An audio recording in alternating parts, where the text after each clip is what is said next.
George Lucas ne veut pas que vous voyez cette version de la trilogie originale de Star Wars et je vais vous expliquer pourquoi dans cette vidéo. Paradoxalement, c'est sans doute la plus belle façon de découvrir la saga, mais malheureusement, presque personne n'y a accès. Vous vous dites sûrement, mais attends, mais j'ai Disney+, mes DVD, mes Blu-ray, je ne vois pas le problème. Eh bien, c'est là que vous vous trompez. Et si je vous disais qu'il est possible de découvrir la trilogie originale de Star Wars telle qu'elle était projetée à l'époque dans les salles de cinéma, sans les modifications numériques ajoutées ultérieurement par George Lucas, le tout en qualité 4K. Pour que vous compreniez pourquoi ce sujet me passionne autant, permettez-moi de le replacer dans son contexte afin que vous en saisissiez pleinement les enjeux. En 1997, à l'occasion des 20 ans du premier Star Wars, George Lucas décide de ressortir la trilogie originale au cinéma, mais pas dans sa version d'origine. En réalité, il n'a jamais été pleinement satisfait des films tels qu'il les avait présentés en salle. Il est considéré comme inachevé en raison des limites techniques de l'époque. Il profite donc de la révolution numérique pour retoucher ses films, comme s'il ajoutait les dernières pièces manquantes au puzzle. En théorie, l'idée des éditions spéciales était de corriger les limites technologiques et de réaliser enfin la vision qu'il avait toujours imaginée. En pratique, elle ne change pas l'intrigue des films, mais elle modifie suffisamment d'éléments pour que l'expérience ne soit plus tout à fait la même. George Lucas considère donc les éditions spéciales comme son intention artistique définitive, affirmant que c'est sa vision la seule valable historiquement. Et ne voulant pas que deux versions de la même œuvre coexistent, il nous imposa celle qu'il jugea enfin aboutie, fidèle à sa conviction selon laquelle un créateur est le seul maître de son œuvre et qu'il a le droit de la modifier à sa guise, quitte à réécrire son propre passé. C'est pourquoi depuis leur sortie, la version cinéma d'origine n'a plus jamais été officiellement diffusée, en dehors des VHS commercialisés jusqu'au milieu des années 1990 et des éditions Laserdisc sorties entre 1982 et 1993. Fast forward en 2004. C'est la toute première fois que la trilogie originale de Star Wars sort en DVD. George Lucas en profitera pour y inclure des changements supplémentaires par rapport aux versions de 1997. Visiblement, on ne sait plus l'arrêter. Là où ça devient presque drôle si ce n'était pas aussi frustrant, c'est ce qui arrive en 2006. Pour marquer le coup d'avoir conclu la saga Star Wars l'année précédente, Lucasfilm annonce 2 nouveaux coffrets. Un pour chaque trilogie, avec pour les épisodes 4, 5 et 6, et contre toute attente, la version cinéma d'origine qui y sera également incluse. En réalité, le coffret de 2006 n'est qu'une simple réédition de celui de 2004, avec les mêmes disques de l'édition spéciale auxquels s'y ajoutent les versions cinéma d'origine planquées dans les disques bonus. Mais la blague, c'est que ces disques bonus ne sont même pas une vraie restauration. George Lucas recycle simplement le Master Laserdisc de 1993 sans faire le moindre effort. C'est une qualité à peine au-dessus de la VHS et bien en dessous des standards DVD de l'époque. En plus, l'image n'est même pas anamorphosée, c'est-à-dire qu'elle n'a pas été adaptée aux écrans larges. Donc sur nos téléviseurs actuels, elle apparaît réduite, encadrée de bandes noires de tous les côtés et s'y ajoute des saccades visuelles héritées du transfert, ce qui renforce l'idée d'un travail bâclé. Donc si vous vouliez voir ou revoir la version cinéma d'origine de la trilogie originale, vous étiez obligé d'acheter ce coffret et de vous contenter d'une version dégueulasse non assumée dans un disque bonus. Une décision qui, selon moi, fait preuve de mauvaise foi. George Lucas glorifie sa version modifiée et relègue la version cinéma d'origine dans l'oubli et néglige l'impact culturel qu'elle a eu, comme s'il cherchait à l'effacer de l'histoire. Et qu'on se met d'accord, je ne suis pas du tout contre les éditions spéciales, je suis né en 2001, j'ai donc grandi avec ces versions-là. Elles ne me dérangent pas, quelle que soit la version. La trilogie originale de Star Wars reste une œuvre iconique, contrairement à ce que prétendent certains puristes ou articles de presse. Mais ça, j'y reviendrai un tout petit peu plus tard dans la vidéo. Ce qui me dérange profondément, c'est de ne pas avoir accès à la version cinéma d'origine, et de ne pas avoir le choix de la version que je veux ou peux regarder, et de voir ce morceau d'histoire être ignoré comme s'il fallait en avoir honte. Ridley Scott, lui, a sorti un coffret avec les 5 versions de Blade Runner. Pourquoi ne pas faire pareil? Pourquoi ne pas laisser le choix aux spectateurs? Après tout, il s'agit d'un héritage cinématographique qu'il faut préserver, non pas effacer. Et c'est précisément pour cette raison que des fans passionnés ont décidé de prendre les choses en main et de créer. Là, vous demandez probablement, mais c'est quoi ce fameux projet 4K? Il s'agit d'un projet de restauration fan-made lancé par un groupe de passionnés depuis environ 2011. Ils se font appeler la Team Negative One. Leur objectif est de redonner vie aux films de la trilogie originale de Star Wars tels qu'ils étaient projetés en salle en 1977, en 1980 et 1983.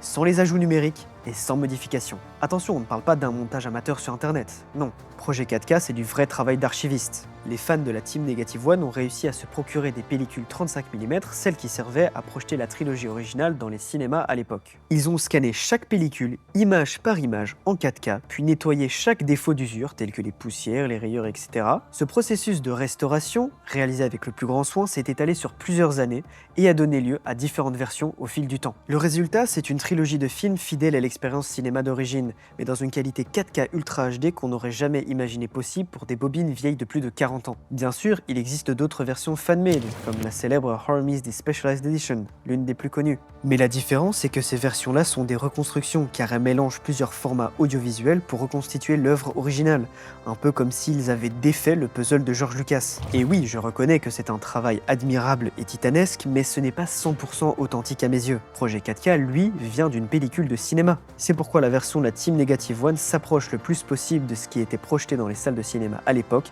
et semble être pour l'instant la version la plus authentique que l'on puisse trouver pour vivre ou revivre Star Wars, l'Empire contre-attaque et le retour du Jedi. Bon, jusqu'ici je vous ai soulevé un problème et je vous ai donné une solution. Et c'est super. Mais je pense qu'il est important d'expliquer quels sont ces fameux changements et surtout ce que cela change dans la façon dont on perçoit les films. Je tiens à préciser que je ne vais pas passer en revue tous les changements, mais seulement les plus marquants. Sinon, on est encore là demain. Déjà, il existe plusieurs types de changements apportés par George Lucas. D'abord, il y a les retouches purement esthétiques, qui servaient à nettoyer l'image, un peu comme si on passait un coup de Photoshop sur les imperfections. Ensuite, ceux qui enrichissent l'univers et donnent un peu plus de volume à la galaxie. Puis viennent les ajouts sans réelle plus-value, qui donnent parfois l'impression qu'il a ajouté ou changé des choses juste parce que pourquoi pas en fait. Et enfin, les modifications qui touchent directement à la narration et à la façon dont on perçoit les personnages. Et là, ça devient plus discutable. Avec ce prisme en tête, on peut maintenant observer ce qui marche et ce qui marche moins bien pour les épisodes 4, 5 et 6. Dans Un Nouvel Espoir, l'agrandissement numérique transforme Mos Eisley en un carrefour galactique. L'ajout de nouveaux plans d'ensemble, de droïdes, de créatures, de vaisseaux et d'une foule plus dense offre une atmosphère vivante à la ville qu'elle n'avait qu'en partie à l'époque faute de moyens budgétaires et techniques. Ainsi, George Lucas se sert des plans tournés comme base pour concrétiser sa vision d'origine et redonne à Mos Eisley l'ampleur qu'il avait toujours imaginée sur papier.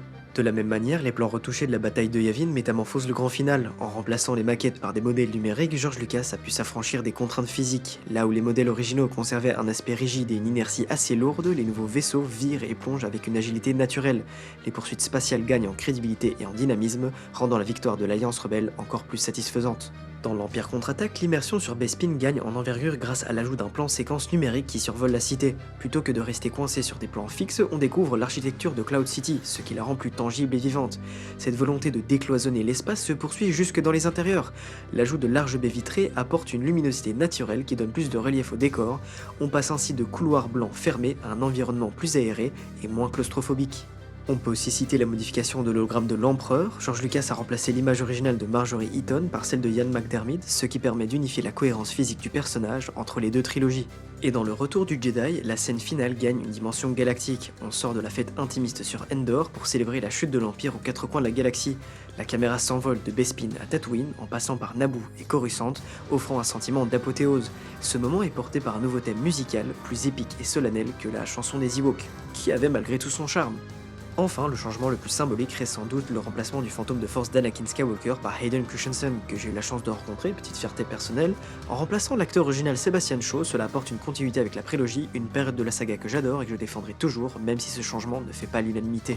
Bon, jusqu'ici, ce sont des ajouts qui, à mes yeux, se défendent et qui apportent quelque chose. Maintenant, passons aux changements que je trouve moins convaincants. Dans Un Nouvel Espoir, le premier exemple qui me vient en tête, c'est la scène entre Han Solo et Guido. Dans la version originale, Han Solo abat Guido de sang-froid, ce qui établit d'emblée son côté dangereux et imprévisible.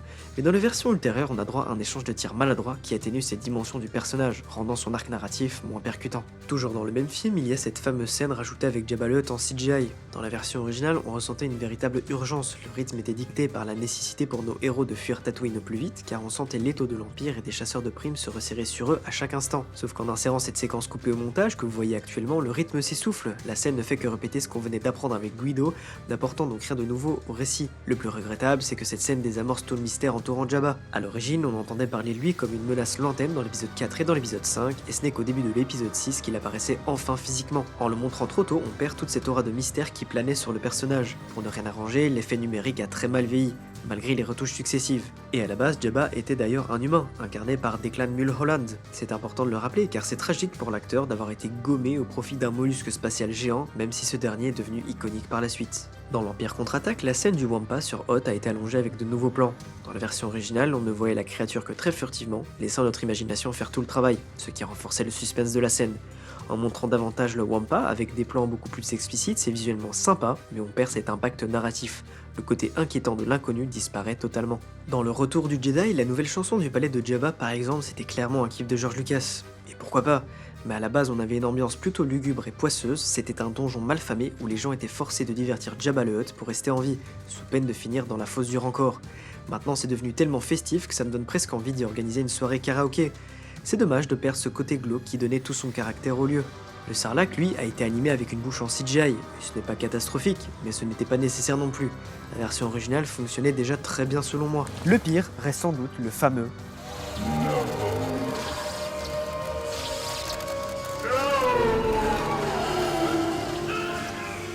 rajouté à Dark Vador dans la scène finale. On comprend sans mal que George Lucas voulait faire écho avec l'épisode 3, sauf que dans ce cas précis, ça casse complètement la puissance dramatique de la scène, car tout passait déjà par le silence et le jeu corporel. Et puis on retrouve aussi des micro-détails retouchés, comme la porte du palais de Jabba agrandie sans aucune raison, des Stormtroopers copier-coller pour gonfler les rangs, ou encore ce fameux caillou rajouté devant R2D2. Des modifications anecdotiques qui montrent bien que George Lucas retouchait parfois ses films juste pour les retoucher. Donc voilà, il y a des changements qui apportent une vraie plus-value et d'autres qui au contraire affaiblissent l'histoire ou les personnages. Et selon moi, le problème commun entre les points positifs et les points négatifs, ce sont les ajouts numériques qui semblaient être pertinents à l'époque, mais qui ont plutôt mal vieilli. Et je ne parle pas seulement des éditions spéciales de 1997, mais aussi des versions ultérieures. On se retrouve en fait avec un patchwork un peu Frankenstein, où les effets pratiques de l'époque cohabitent maladroitement avec des CGI déjà datés, ce qui crée selon moi une certaine dissonance visuelle et artistique. Pour revenir sur ce que je disais un petit peu plus tôt, tandis que certains puristes ne jurent que par la version cinéma d'origine et rejettent totalement les éditions spéciales, d'autres affirment que cette version cinéma d'origine ne vaudrait plus la peine d'être vue aujourd'hui, et qu'il faudrait même tourner la page sur le passé. Et justement, suite à une projection aussi rare qu'historique, un article de presse est sorti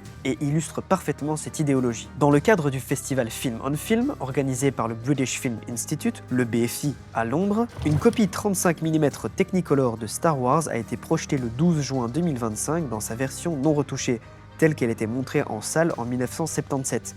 Cette copie, issue directement des archives du BFI, a été conservée pendant 4 décennies à une température de -5 degrés Celsius afin de conserver l'intégrité de la pellicule. Cet article que je vous mets en description fait mine d'informer, mais tend selon moi vers une forme de mépris. Car si vous lisez l'article, vous comprenez rapidement que l'événement renvoie une image assez négative de la version originale et que le message implicite qui est développé est waouh, mais c'était trop cheap à l'époque, faut arrêter de fantasmer sur la version originale. Mais cette pellicule est restée sous clé pendant plus de 40 ans et puis on ose la juger selon les standards actuels. Malgré son état brut, plusieurs spectateurs ont été émus jusqu'aux larmes en redécouvrant Star Wars. Parce que ce qui compte le plus quand on apprécie un film, c'est ce qu'il représente pour nous et la connexion émotionnelle qu'on entretient avec lui. Demander une restauration de la version cinéma d'origine, ce n'est pas s'opposer au progrès, c'est revendiquer un morceau d'histoire. Personne ne dirait que Metropolis, Citizen Kane ou encore 2001, l'Odyssée de l'espace ne méritent pas d'être restaurés juste parce que ce sont de vieux films. Et pour votre information, ils ont tous eu droit à des restaurations prestigieuses. Alors pourquoi la trilogie originale de Star Wars, l'une des trilogies les plus influentes, ne bénéficierait-elle pas, elle aussi, d'une restauration digne de ce nom? Bon, là, on va entrer dans le domaine de la spéculation, voire de la théorie du complot. Mais écoutez-moi attentivement, parce qu'honnêtement, ça tient la route.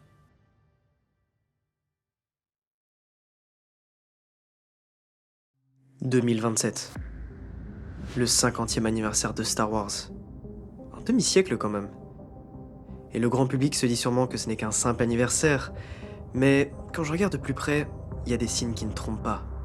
C'est comme si Lucasfilm, Disney, et peut-être même George Lucas, étaient en train de préparer quelque chose de grandiose.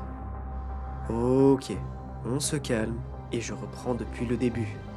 Juste pour être sûr que je ne suis pas en train de perdre les pédales.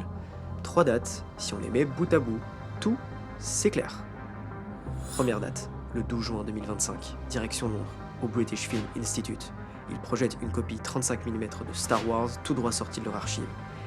Déjà ça, c'est pas courant. Mais il y a un truc qui me turlupine. Kathleen Kennedy, la présidente de Lucasfilm, elle était là en personne. Pourquoi? Selon les témoins, elle aurait plaisanté en disant que ce n'était pas une projection illégale. Ça, pour moi, c'est clairement un aveu. Elle reconnaît le caractère exceptionnel de la pellicule, donc elle n'était pas là par hasard. Deuxième date, 27 juillet 2025, direction la Californie, à la Comic-Con de San Diego. George Lucas y présente son futur musée, mais c'est son discours sur l'art qui me laisse dubitatif.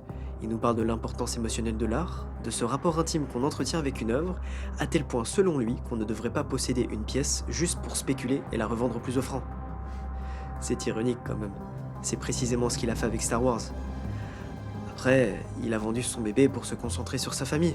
Et ça, c'est respectable. Surtout qu'il pensait laisser son héritage entre de bonnes mains. C'est dingue que Bob Iger ait brisé cette confiance de longue date. Il avait joué de ses relations pour sauver sa série Young Indiana Jones à l'époque où les audiences étaient au plus bas. George s'est donc dit, à juste titre, qu'il pouvait lui faire confiance les yeux fermés. Pour qu'au final, une fois le contrat signé, Mickey met toutes les idées de George pour les épisodes 7, 8 et 9 sous le tapis. À la place, ils lancent leur propre trilogie. Et on a vu à quel point c'était une réussite. Franchement, quel gâchis. Troisième date, 1er août 2025. Cette annonce sur StarWars.com officialise la ressortie de l'épisode 4 en 2027 pour les 50 ans. Mais c'est quand même vachement sobre. Et c'est marrant qu'ils ne disent rien sur la version projetée. Mais il y a un truc que je ne comprends pas.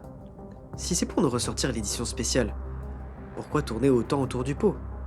Et surtout, pourquoi annoncer ça autant à l'avance? Pour une ressortie anniversaire, c'est bien trop tôt et assez inhabituel.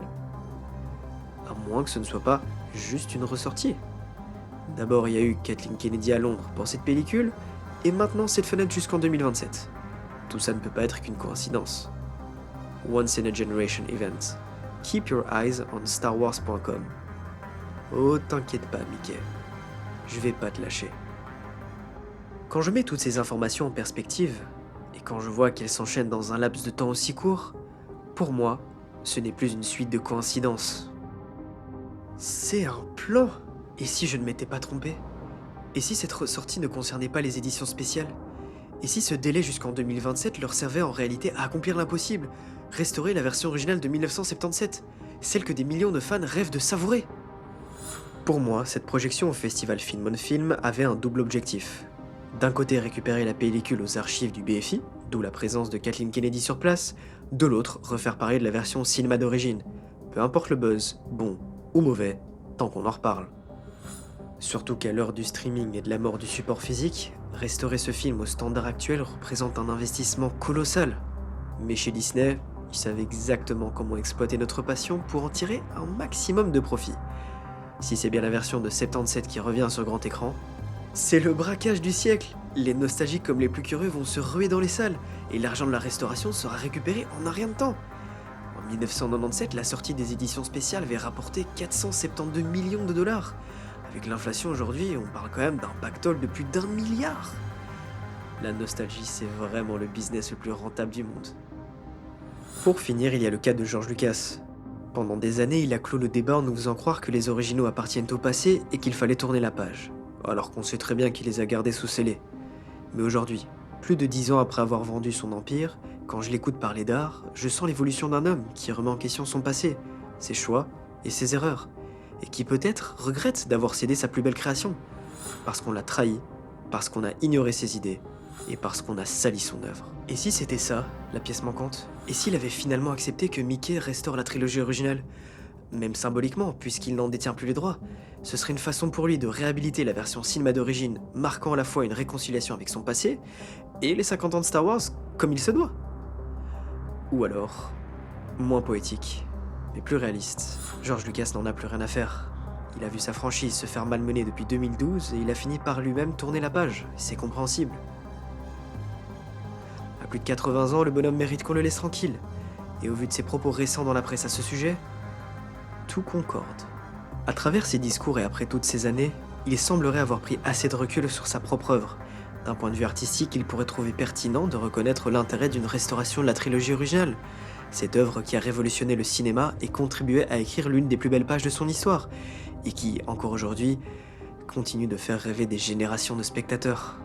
Alors oui, je sais, tout ça n'est que spéculation pour l'instant, on peut me trouver un peu trop optimiste, mais dans le métier d'enquêteur, il faut savoir suivre son instinct.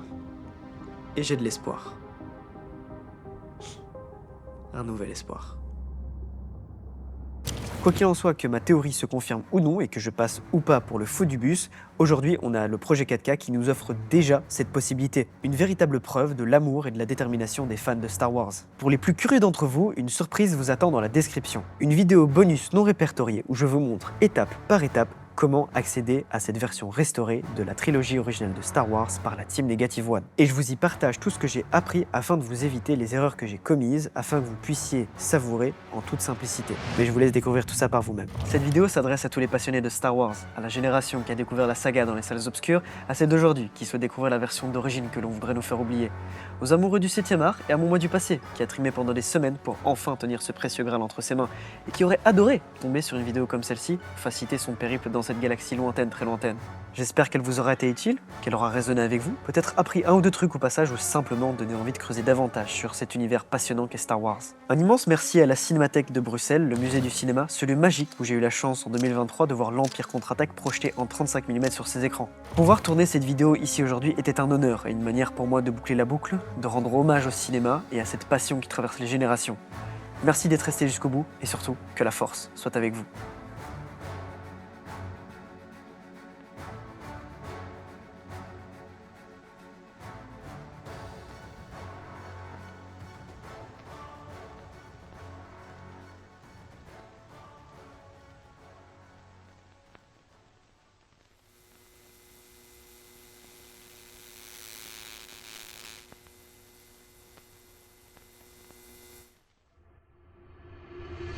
Day 1138 in Disneyland.